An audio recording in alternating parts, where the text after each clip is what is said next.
ओम शांति। आज अव्यक्त बाप दादा की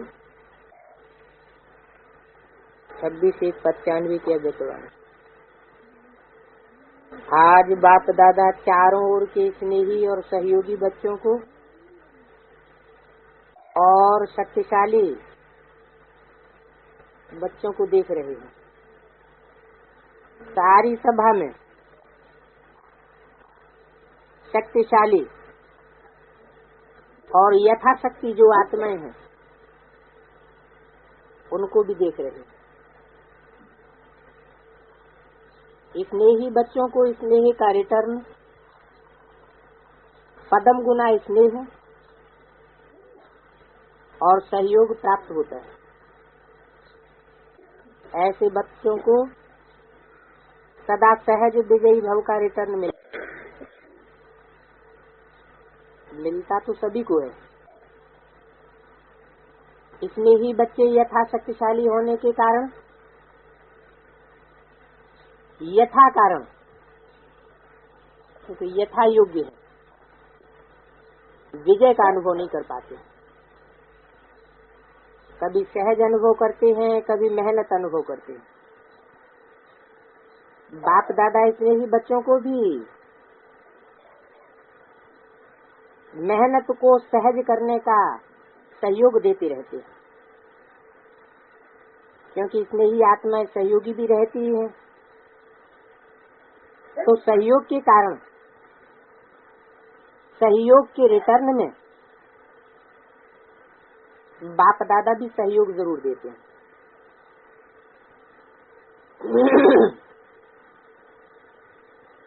लेकिन बच्चे सहयोग मिलते भी प्राप्ति का अनुभव नहीं कर पाते। योग द्वारा ही सहयोग का अनुभव होता है और शक्तिशाली समान बच्चे यथा योग युक्त हैं, इसलिए सहयोग का अनुभव करते सहज ही विजयी बन जाते हैं। लेकिन बाप को दोनों ही बच्चे प्यारे बहुत हैं। प्यार और सदा विजयी रहने की शुभ चाहना सभी बच्चों में रहती है। लेकिन शक्ति कम होने के कारण समय पर और सर्व शक्तियों में कार्य में लगाना, पावरफुल बनना, ये नहीं हो सकते। अधिकार में सब शक्तियों का अधिकार सभी बच्चों को बाप देते हैं। अधिकार देने में बाप दादा अंतर नहीं करते, सभी को संपूर्ण अधिकारी बनाते हैं। अधिकार देने में बाप नंबरवार नहीं बनाते, लेकिन बच्चे लेने में नंबरवार बन जाते। देने में बाप दादा किसको स्पेशल देते हैं क्या? किसको अलग ट्यूशन देते हैं क्या? नहीं देते। पढ़ाई सबकी एक है, पालना सबकी एक है, फिर अंतर क्या पड़ता है? पांडवों को अलग पालना हो, शक्तियों को अलग हो, ऐसे है क्या? सबको एक जैसी पालना और पढ़ाई देते हैं, लेकिन लेने में रिजल्ट इतना अंतर क्यों आ जाता है? कहाँ 80 रतन और कहाँ 16,108 रतन, कितना अंतर हो गया? ये अंतर क्यों हुआ? पढ़ाई और पालना को, वरदानों को धारण करना और कार्य में लगाना। कई बच्चे धारण भी कर लेते हैं, लेकिन समय प्रमाण कार्य में लगाना नहीं आता है। बुद्धि से भरपूर तो होंगे, लेकिन कर्म में आने में फर्क पड़ जाता है। ब्रह्मा बाप नंबर 1 क्यों बना? 2 कदम पहले भी सुनाई ना, फरमान बरदार और वफादार। तीसरा, सदा बाप, शिक्षक और सदगुरु के फरमान पर चले, फरमान बरदार बने, फरमान को जी हाजिर करे। बाप का फरमान, बाप का फरमान करना और बच्चों का करना, ये तो प्रत्यक्ष देखा। सर्व खजानों से ज्ञान, शक्तियाँ, गुण, श्रेष्ठ समय का महत्व, श्रेष्ठ संकल्पों का खजाना पहले दिन से लेकर के लास्ट दिन तक कार्य में लगाया। लास्ट दिन भी समय, संकल्प बच्चों प्रति लगाया। ज्ञान का खजाना, याद की शक्ति और सहनशीलता के गुणों का स्वरूप, सब खजाने लास्ट समय तक कार्य में लगाए। ये बात मालूम है ना? लगाया ना सब खजाना, तो इसको कहा जाता है फरमान बरदार नंबर 1 बच्चा। शरीर को भी भूल करके सेवा में प्रैक्टिकल में लगा करके दिखाया, क्योंकि बाप का विशेष फरमान यही है कि याद और सेवा में सदा बाप समान रहो। तो आदि से लेकर अंत घड़ी तक दोनों ही फरमान प्रैक्टिकल में देखा। कौन सा विशेष फरमान? याद और सेवा में सदा बाप समान। कौन से बाप के समान?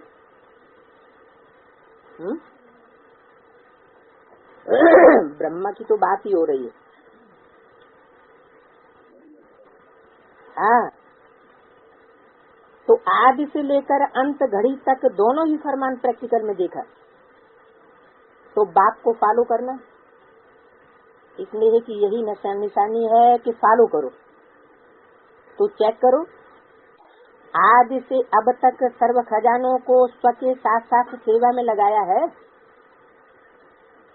बाप का फरमान, एक भी श्वास अथवा संकल्प अथवा सेकंड भी व्यर्थ नहीं गवाना। तो सारे दिन में ये फरमान प्रैक्टिकल में लाया, अथवा कभी लाया कभी नहीं लाया।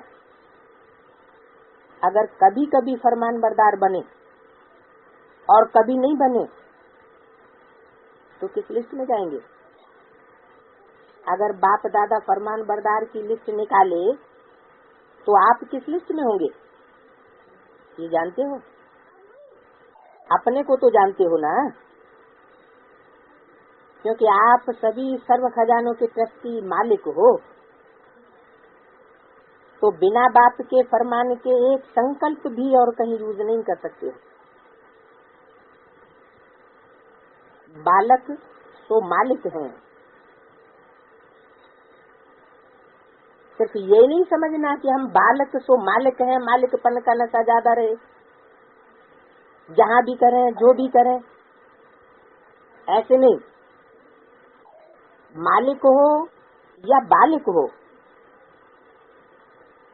इसलिए व्यर्थ गवाएं या क्या भी करें, इसमें बाप का क्या जाता है? बाप ने तो दे दिया, अभी हमसे हिसाब क्यों लेते हैं? लेकिन आपके रोज आप ये बात रोज बाप के आगे कहते हो कि सब तेरा है, मेरा कुछ नहीं। सब कुछ तेरा, कुछ नहीं मेरा, कहते हो ना। 63 जन्म भी क्या कहते आए? सब कुछ तेरा, कुछ नहीं मेरा। या कि टाइम पर मेरा और टाइम पर तेरा कर देते हो? जब हमारा मतलब हो तो मेरा, और जब बाप का मतलब हो तो तेरा।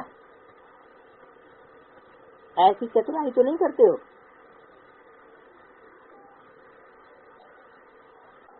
तो ब्रह्मा बाप को देखा, अपना आराम का समय भी विचार सागर मंथन पर बच्चों के प्रति लगाया। रातों रात जाग कर बच्चों को योग की शक्ति देते रहे। ये चरित्र तो सुने हैं ना।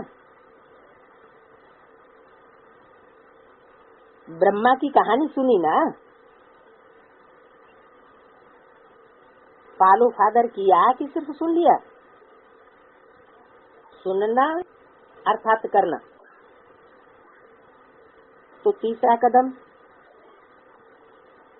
सदा जी हाजिर, सदा हजूर हाजिर और नाजिर। कभी ब्रह्मा बाप से शिव बाप अलग हुए? क्यों नहीं अलग हुए? क्योंकि ब्रह्मा बाप ने भी निभाया जी हाजिर, हाजिर नाजिर भी रहे। बच्चे ने कहा बाप और बाप ने कहा मीठे बच्चे, तो हाजिर नाजिर रहे ना। तो मन की स्थिति में सदा हाजिर और नाजिर का अनुभव किया। नाजिर अर्थात नजर के सामने, सेवा में सदा जी हाजिर किया। चाहे रात हो चाहे दिन हो, सेवा का डायरेक्शन मिला और प्रैक्टिकल किया और हाँ जी किया। हाँ जी का पाठ पढ़ाया ना, तो आप क्या फॉलो करते हो? कभी हाँ जी और कभी ना जी तो नहीं करते हो। तो प्यार का सबूत दिखाओ। ऐसे नहीं सोचो जितना मेरा प्यार है और किसी का नहीं है। मेरे दिल में देख लो, क्या दिखाऊं, क्या सुनाऊं। ऐसे बच्चे गाते रहते हैं, लेकिन बाप कहते हैं सबूत दिखाओ। सिर्फ कहने की बात नहीं, सबूत है फॉलो फादर। तो चेक करो, स्थिति में, सेवा में, कर्म अर्थात संपर्क संबंध में, संबंध और संपर्क में आना है, कर्म है ना। तीनों में सदा फॉलो फादर हैं। हर फरमान सिर्फ बुद्धि तक रहता है या कर्म में भी आता है? रिजल्ट में देखा जाता है कि युद्ध में बहुत आते रहते हैं, बुद्धि में बहुत बातें आती रहती, संघर्ष चलता है, वाणी में भी बहुत आते, लेकिन कर्म में अगर बुद्धि और वाणी में 100% है और कर्म में 50%, तो उनको किस लिस्ट में रखेंगे? फॉलो फादर रखें? अधूरी रिजल्ट वालों को फॉलो फादर वालों की रिजल्ट में रखें? आप क्या समझते हैं? अगर बाप दादा लिस्ट निकालें तो किसको रखें इस लिस्ट में? आधे वालों को रखें? आधे वाले फरमानबरदार हैं। अच्छा, सारा नहीं तो आधा ही ठीक है, ऐसे तो नहीं समझते। आधे में राजी हैं, थोड़ा थोड़ा अंतर पसंद है। तो आप किस लिस्ट में आएंगे? देखो, शुरू शुरू में माला भी बनाते थे, याद है ना? गोल्डन सिल्वर भी लिस्ट निकालते थे। तो अभी फिर से लिस्ट निकालें? पूछने की क्या बात? जो आज में हुआ सो अंत में तो होगा तो जरूर। तो सिल्वर में नाम देख करके कापर बन जाएंगे क्या? तो समय की सूचना बाप तो दे ही रहे, लेकिन समय की सूचना प्रकृति भी दे रही है। अभी प्रकृति भी चैलेंज कर रही है। तो समय के प्रमाण आप लोग औरों को भी सूचना देते रहते हो। भाषणों में सबको कहते हो ना कि समय आ गया है, अब समय नजदीक है। तो अपने को भी कहते हो या सिर्फ दूसरों को कहते हो? दूसरों को कहना तो सहज होता है ना। तो अपने को भी ये चैलेंज स्मृति में लाओ। समय के प्रमाण अपने पुरुषार्थ की गति क्या है देखो। बाप दादा एक बात पर अंदर ही अंदर मुस्कुराते रहते हैं। इस बात को जानते हो? मेजॉरिटी बच्चे कभी कभी ये शब्द बोलते रहते हैं। एक तरफ सोचते भी हैं कि समय प्रमाण पुरुषार्थ में तीव्रता चाहिए, लेकिन एक सेकंड में सोचते सोचते कि तीव्र पुरुषार्थ होना चाहिए और दूसरे सेकंड फिर माया अपना प्रभाव डाल देती है। तो सोचने लग पड़ते हैं ये तो सब चलता ही रहता है, ये तो महारथियों में भी परस्पर चला आता है। तो बाप दादा क्या करेंगे? गुस्सा तो नहीं करेंगे, तो क्या करेंगे? मुस्कुराएंगे ना। और इसका विशेष कारण है कि समय प्रति समय पुरुषार्थ को बहुत समय सहज कर दिया, बहुत इजी कर लिया। स्वभाव को इजी नहीं करते, स्वभाव में टाइट बने रहते और पुरुषार्थ में इजी हो जाते। तो फिर क्या सोचते हैं? हमारा तो सहज योग है ना। लेकिन योग सहज है, जीवन में पुरुषार्थ में इजी रहना, इसको सहज योग नहीं कहा जाता है। और इजी बनने से क्या होता है? शक्तियां मर्ज हो जाती है, इमर्ज नहीं होती। अपना ब्राह्मण जीवन के आदि से अभी तक सब बातें याद करो। सभी को याद है ना अपना अपना, भूल तो नहीं गए हो? याद है तो पुरुषार्थ कैसा रहा? इजी पुरुषार्थ रहा या अटेंशन वाला रहा? या कि ऐसे समझते हो कि तकिया और बिस्तर पूरे मिल गए हैं, अथवा बिस्तरा और तकिया मिल गया है? साधनों ने आराम पसंद ज्यादा बना दिया है क्या? तो चेक करो अपने को। आदि के पुरुषार्थ, आदि की सेवा और आदि के उमंग उत्साह को याद किया? क्या था? उस समय आराम पसंद थे और अभी भी थोड़ा थोड़ा है। साधन जो भी मिले हैं वो आपके लिए नहीं मिले। किसके लिए मिले हैं? पुरुषार्थ भी तो आपके प्रति है। साधन किस लिए मिले हैं? परमात्मा बाप से संगम युग में प्राप्ति होती है स्थूल, ऐसा समझते हैं क्या? नहीं, स्थूल रूप में तो प्रैक्टिकल स्वर्ग 21 जन्मों के लिए भविष्य में मिलेगा। अभी तो सब ब्राह्मण सेवाधारी हैं। तो समझना चाहिए कि सेवा के लिए साधन मिले हैं। ये साधन स्वार्थ के प्रति नहीं मिले हैं। साधन स्वयं को आराम पसंद बनाने के लिए नहीं है। तो अभी डनलप का तकिया और बिस्तरा निकाल दो, पट्टरानियां बनो और पट्टराणा बनो। पट्ट बनो जमीन पर सोने वाले,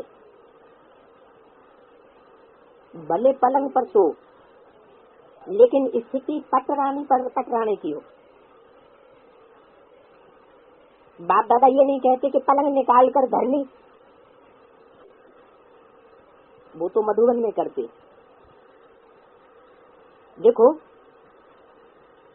आदि सेवा के समय में साधन नहीं थे, लेकिन फिर भी साधना कितनी श्रेष्ठ रही, उसका प्रूफ आदि समय के निकले हुए वारिसदार अभी तक भी काम आ रहे हैं, और आज वारिसदार दिखाई नहीं देते, क्योंकि साधनों का आधार बहुत ले लिया। उस आदि की साधना से ये सारी वृद्धि हुई है। उस साधना के बीज का विस्तार, उस बीज को विस्तार में नहीं छिपाए दो।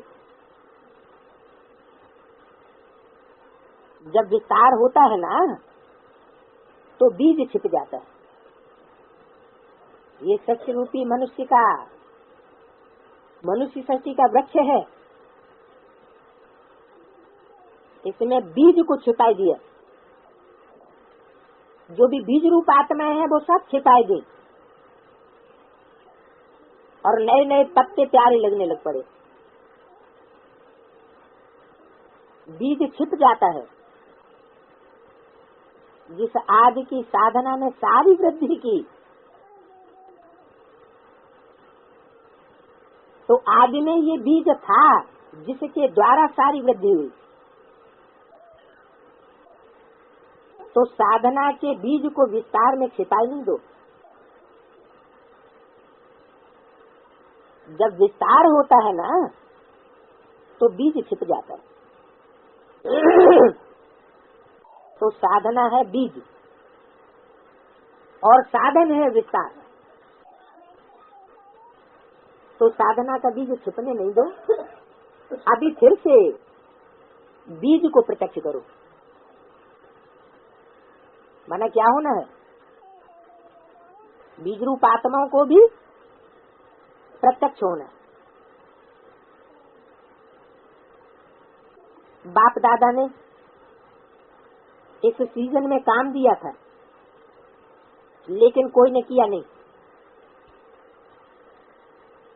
याद है क्या काम दिया था? कि कापियों में ही रख लिया। काम दिया था बेहद की वैराग्य वृत्ति। इस पर स्वयं से भी चर्चा करो और आपस में भी चर्चा करो, और प्रैक्टिकल में इस साधना के बीच को प्रत्यक्ष करो। किया कि सिर्फ डिबेट कर ली, एक दिन डिबेट कर ली, बस हो गया? क्या हो गया? बेहद की वैराग्य वृत्ति में रहना। वर्कशॉप रख ली, वर्क में नहीं आए, वर्कशॉप हो गई। तो वर्तमान समय के प्रमाण अभी अपने सेवा व सेवा स्थानों की दिनचर्या बेहद के वैराग्य वृत्ति की बनाओ। अभी आराम की दिनचर्या हो गई। टीचर्स क्या समझते हैं?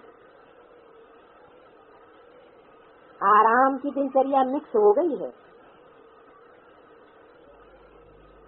शरीर की छोटी छोटी बीमारियों के भी बहाने बनने लग पड़ते हैं। पहले भी तो बीमारियां होती थी, लेकिन सेवा का उमंग बीमारी को मर्ज कर देता था। जब कोई आपके दिल पसंद सेवा होती है तो बीमारी याद आती है। अगर आपको इंचार्ज बहन कहे नहीं, आपकी तबीयत ठीक नहीं है, दूसरे को करने दो, तो आप ऐसी मन पसंद सेवा को दूसरों को करने देंगे? उस समय बुखार व सिरदर्द महसूस होता है, कहाँ चला जाता है? और जब सेवा कोई पसंद नहीं होगी तो क्या होगा? सिर दर्द भी आ जाएगा, तो पेट दर्द भी आ जाएगा। सुनाया ना, बुखार कहेंगी तो टीचर कहेगी कि थर्मामीटर लगाओ, और पेट दर्द सिर दर्द का तो थर्मामीटर है नहीं। होगी मूड ठीक नहीं और कहेंगे पेट दर्द है। तो ये अलबेलेपन के बहाने हैं। तो बेहद की वैराग्य वृत्ति मर्ज हो गई है, इसलिए स्वास्थ्य की सेवा में मन ज्यादा लगाते हैं, दौड़ के करते हैं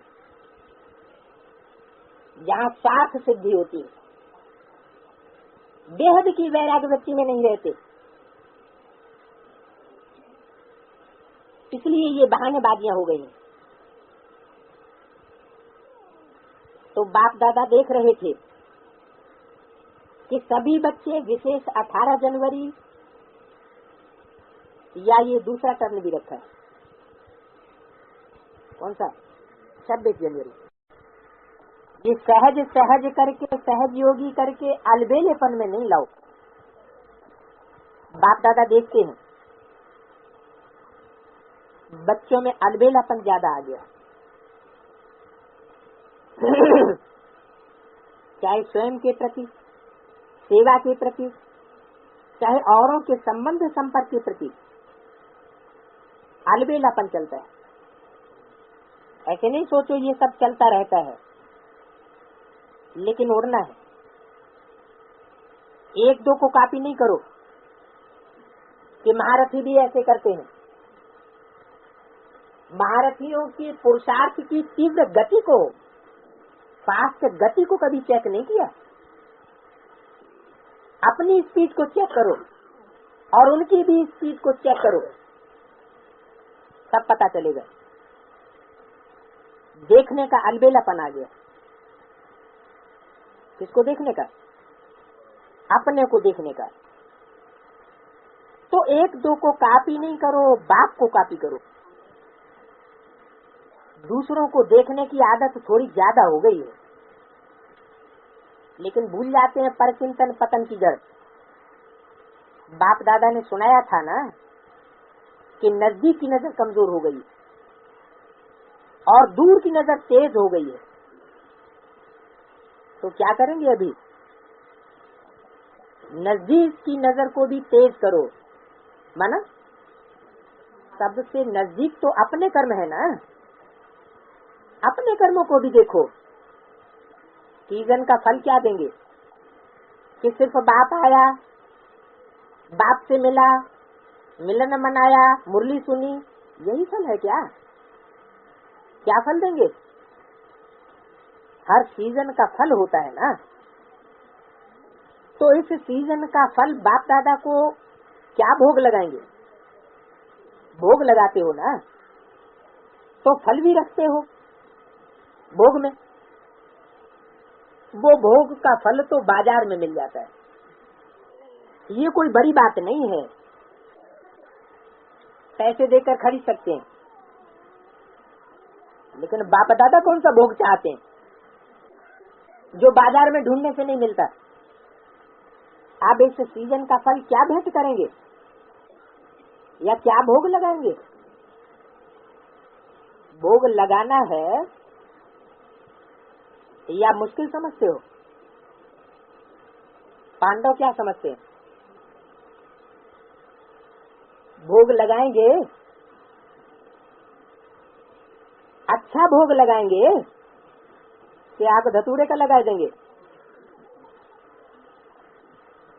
ऐसा चरिया खरिया भोग तो नहीं लगाएंगे कि अच्छा अच्छा आप करुआ करुआ बाप को थू थू। मधुवन वाले बस जो भी नीचे बैठे हैं, मधुवन वाले भी कहाँ बैठे हैं? नीचे बना, नीचे स्टेज में।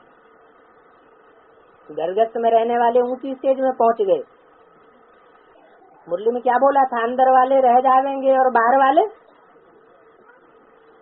ऊंची चढ़ जावेंगे। तो मधुवन वाले चाहे नीचे हो चाहे दूसरे नीचे हो,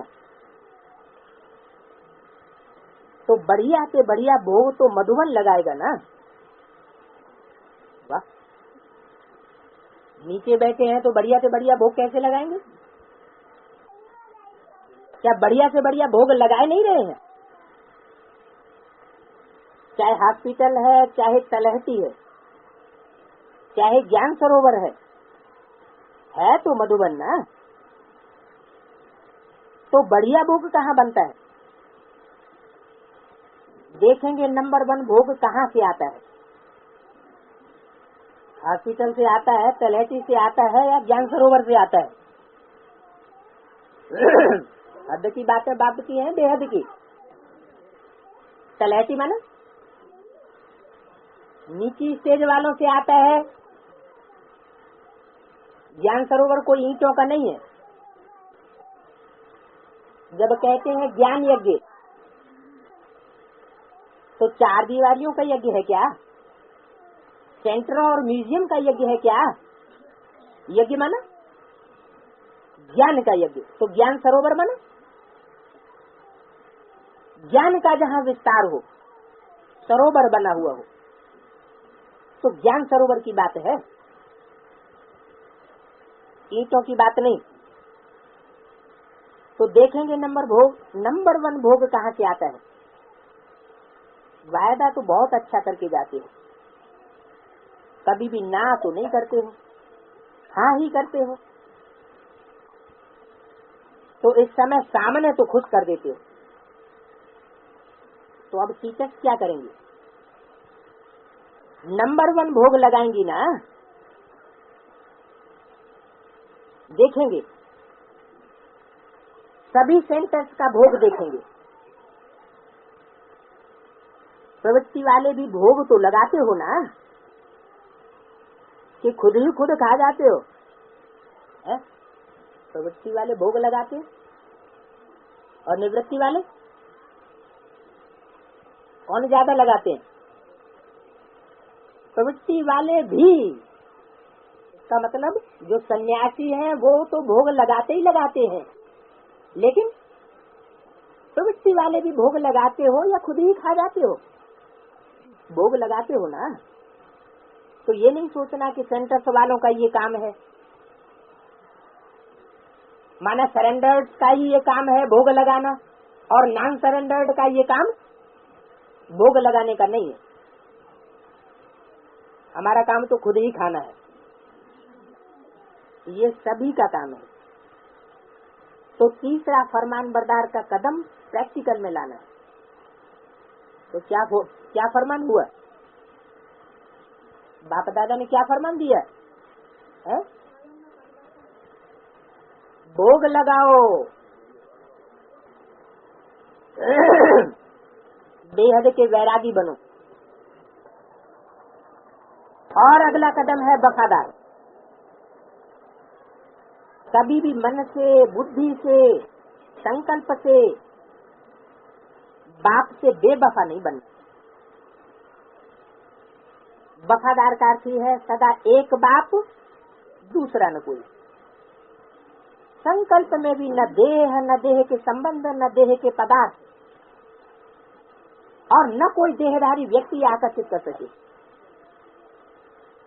जैसे जब पति पत्नी एक दो के वफादार बनते हैं, तो स्वप्न में भी अगर किसी और की याद आ गई तो उनको वफादार नहीं कहा जाता।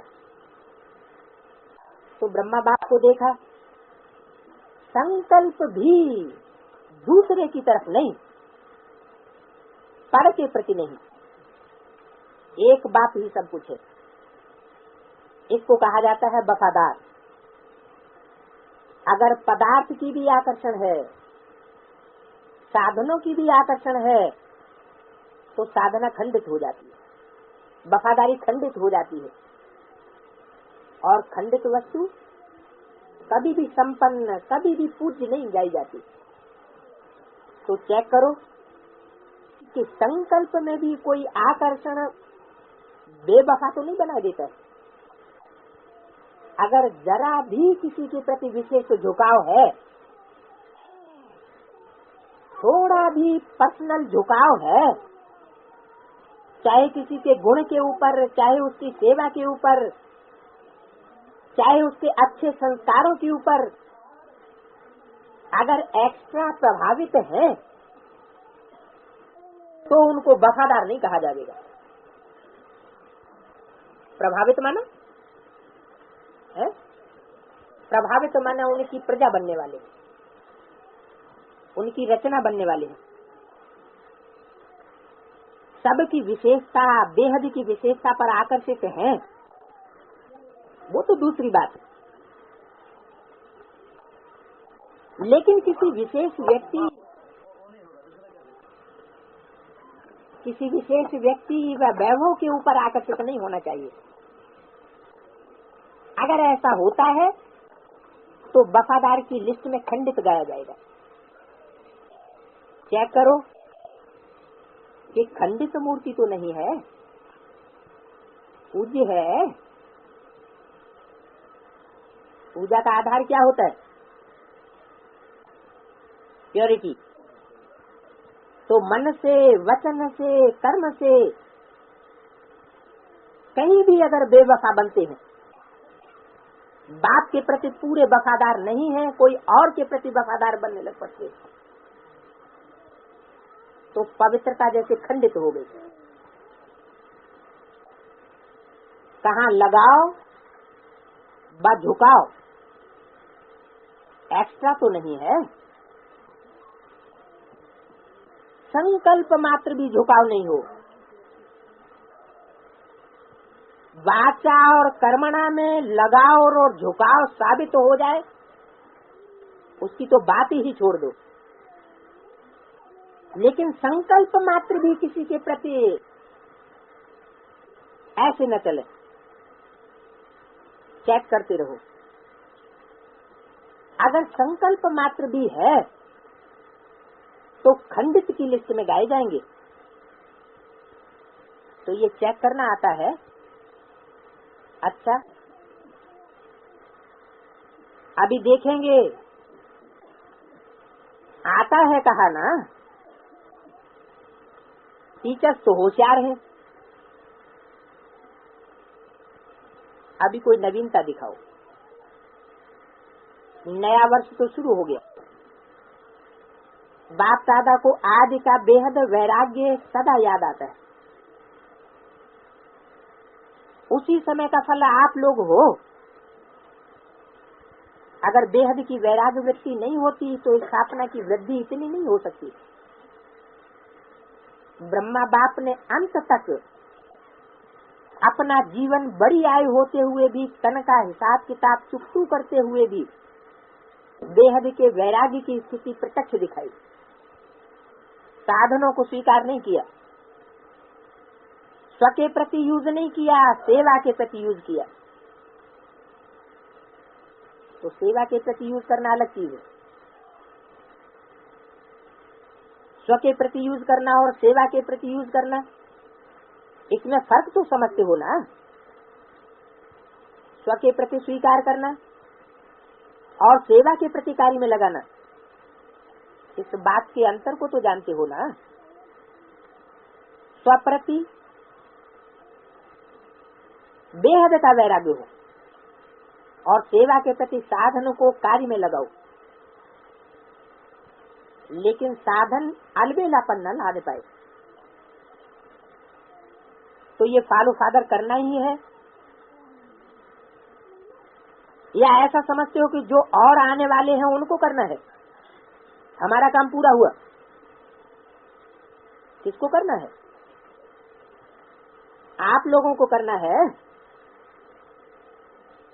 अच्छा, बच्चों को सदा क्या कहा जाता है? कुल दीपक। तो ब्राह्मण कुल के दीपक हो ना, सब कुल दीपक हैं। तो सदा जगमगाता हुआ दीपक हो, तो बाप के श्रेष्ठ आशाओं का दीपक जगाने वाले कुल दीपक बनो। ऐसे हो। अच्छा, आज टीचर्स को पहले बिठाया, चांस मिला है, तो अभी जो कहा उसमें भी चांस लेना पड़े। क्या कहा अभी? कि टीचर्स को क्या विशेष बात कही, क्या फरमान दिया? हाँ, बेहद के वैरागी बनो। अपने प्रति यूज न करो, सेवा के प्रति यूज करो। बेहद का भोग लगाओ, आंख दतूरे का भोग न लगाओ। तो जो अभी कहा उसमें चांस लेना पड़े। किसको? टीचर्स को। सिर्फ बैठने के चांस में खुश नहीं हो जाना, इसमें भी नंबर 1 चांस लेना। अभी ऐसे आपस में टाइम टेबल भी बनाओ, दिनचर्या भी बनाओ, तो सब परिवर्तन हो जाएगा। जो आया वो किया, जैसे आया वो किया नहीं, टाइट करो दिनचर्या को। अच्छा लगता है ना कि सहज योगी के बजाय मुश्किल योगी हो जाएंगे।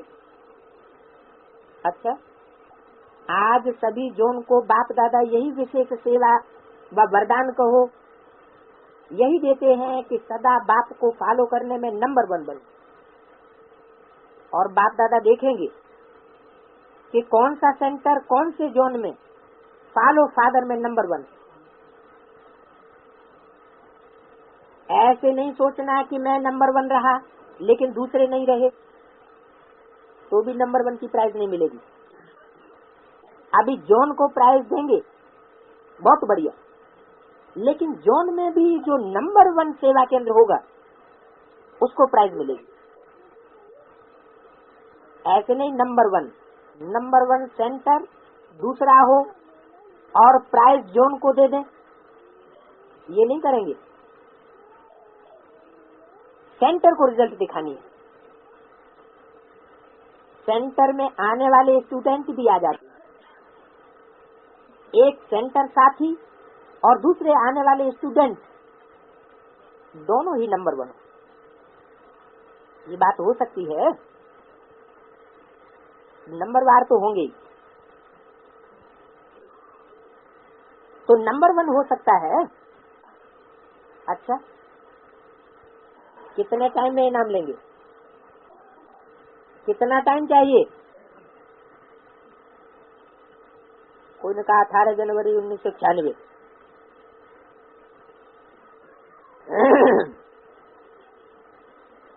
अच्छा, टीचर्स को रिजल्ट देने में कितना टाइम चाहिए? टीचर्स सामने बैठी हो, कितना टाइम चाहिए? चुप हो गए? मुश्किल लग रहा है क्या? हाँ या ना? मुश्किल नहीं है, सहज है। तो बोलो कितना टाइम चाहिए? जितना कहोगे उतना देंगे। अगर 2 साल कहेंगे तो 2 साल भी देंगे। बोलो, 2 साल चाहिए, 1 साल चाहिए, कितना चाहिए? 3 मास चाहिए, 6 मास चाहिए? अच्छा चलो 6 मास ही सही, क्योंकि दूसरी सीजन 6 मास के बाद ही होनी है। तो पहली बारी में बाप दादा रिजल्ट वालों को विशेष बहुत अच्छा प्रबंध देंगे रहने का। कुंज भवन अच्छा है ना? एक कमरे में 2-2 सोना। मधुवन वाले वो तो ओटे स्वर्जुन है, क्योंकि मधुवन का वाइब्रेशन सब तरफ फैलता है। तो मधुवन वाले तो सदा है ही जी हाजिर, हाजी करने वाले हैं ना। या थोड़ा थोड़ा बीच में ना करना भी अच्छा लगता है। बहुत अच्छी प्राइज देंगे, बिल्कुल बेहद की वैरागी आत्मा अनुभव हो, मियाँ मिट्ठू नहीं अनुभव, मियाँ मिट्ठू बनना भी नहीं। दूसरे सर्टिफिकेट दें कि हाँ ये नंबर 1 है। 3 सर्टिफिकेट है ना, जानते हो? एक मन पसंद, दूसरा बाप पसंद और तीसरा लोक पसंद। तो तीनों सर्टिफिकेट जो लेंगे उनको एक्स्ट्रा रहने का भी प्रबंध देंगे और ब्रह्मा भोजन भी एक्स्ट्रा कराएंगे। सबसे पहले तो विजयी अनाउंस होंगे। ये बात कितनी अच्छी होगी। विजयी रत्नों की माला बन जाएगी। क्या पहले कौन सी माला बनती है? पहले तो रुद्रमाला बनती है, लेकिन 6 महीने के बाद क्या बता रहे हैं? विजय माला बन जाएगी। विजयी अनाउंस हो जाएंगे। नामी है वैजंती माला, विजयी रत्नों की माला बन जाएगी। सभी नंबर ले सकते हैं, ऐसे नहीं सिर्फ टीचर ही नंबर ले सकती है। जो सरेंडर्ड है वही नंबर ले सकते हैं विजय माला में जाने का। प्रवृत्ति वालों को भी टीचर सर्टिफिकेट देंगी तो उनको नंबर मिलेंगे। या ये सोचते हो कि मेरी टीचर तो देंगी नहीं? अगर ऐसी कोई बात हो तो दादियों से वेरीफाई कराना। तो सभी जॉन ने क्या सोचा? कौन है जॉन की टीचर? हाथ उठाओ। क्या सोचा? नंबर 1 बनेंगे या नहीं? अच्छा, इंदौर नंबर 1 बनेगा? क्या अर्थ बताया इंदौर का? इंदौर। और कौन है? पंजाब। भोपाल भी नंबर 1 100%। और इंदौर 100% से भी 1, 2, 20 नंबर ज्यादा। और पंजाब 100% नहीं 1000%। पंजाब को तो 4 लाख की माला लानी थी। क्या कहा? ये क्या बात है? तो और कहाँ जाएंगे? है 84 जन्म लेने वालों की ज्यादा से ज्यादा माला कितनी लंबी बनेगी? है 9 लाख की। और आधा तो पंजाबी ले जाएगा। 4 लाख की माला लानी थी पंजाब को। पक्का है ना? भूल तो नहीं गए हो पंजाब? पंजाब वाले हाथ उठाओ। अच्छा, देखेंगे 4 लाख में से अगले सीजन तक 1 लाख तो लाओ। पंजाब वाले अभी क्या करेंगे? अभी क्या है? पंजाब के निमित्त में ज्ञान सरोवर का बीज पड़ गया। क्या कहा? डबल जिम्मेवारी हो गई है। किसकी? पंजाब। चंद्रमा की मणि को भेज दिया। चंद्रमा कौन है ज्ञान में? ब्रह्मा। और ज्ञान चंद्रमा की आत्मा कौन है? मणि माना आत्मा। चंद्रमणि दादी को भेज दिया है। कहाँ? पंजाब में। ज्ञान सरोवर में कि ईंटों के सरोवर में? ज्ञान सरोवर में ज्ञान का हेड कौन होना चाहिए? चंद्रमणि दादी। उनका मुकाबला कोई कर सकेगा ज्ञान में? है? नहीं कर सकता। जब चंद्रमा की मणि है और ज्ञान चंद्रमा ब्रह्मा में भगवान बाप आते हैं, भगवान बाप उसका आधार लेते हैं, तो तीखा कौन जाएगा? चंद्रमणि जाएगी ना। पंजाब की टीचर से हाथ उठाओ। बड़ा बड़ा हाथ उठाओ। ड्रिल करना नहीं आता? पूरा हाथ उठाओ। तो पंजाब की टीचर से करेंगी ना? क्या इस साल में 1 लाख? हाँ जी तो बोलो, करेंगी? अच्छा, दिल्ली वाले हाथ उठाओ। दिल्ली के टीचर और आने वाले स्टूडेंट भी हाथ उठाओ। टीचर्स भी हाथ उठाओ और आने वाले स्टूडेंट्स भी हाथ उठाओ। तो दिल्ली कितना नंबर लेगी? नंबर 1। सभी नंबर 1 लेंगे क्या? पंजाब भी नंबर 1 और दिल्ली भी नंबर 1। नंबर 1 एक लेगा या सब लेंगे? एक लेगा। तो ये क्या बात? दिल्ली वालों को कहना चाहिए A1। दिल्ली को तो निमित्त बनना चाहिए ना। अच्छा, इंदौर वाले हाथ उठाओ। अंग्रेजी में इंदौर। अच्छा है, सेवा में नंबर 1 और फल देने में भी नंबर 1। कौन? इंदौर। अच्छा, अगली बारी सभी जोन के वो ड्यूटी दी थी, याद है? क्या करना है? छोटे माइक नहीं लाना, बड़े बड़े माइक संगठन रूप में। इंदौर को क्या करना है? सेठों का झुंड लाना है। भोपाल को संगठित रूप में लाना है। 2-4 लाएं, ये कोई बड़ी बात नहीं। पंजाब पार्टी से, पंजाब को क्या करना है? क्या ड्यूटी दी थी?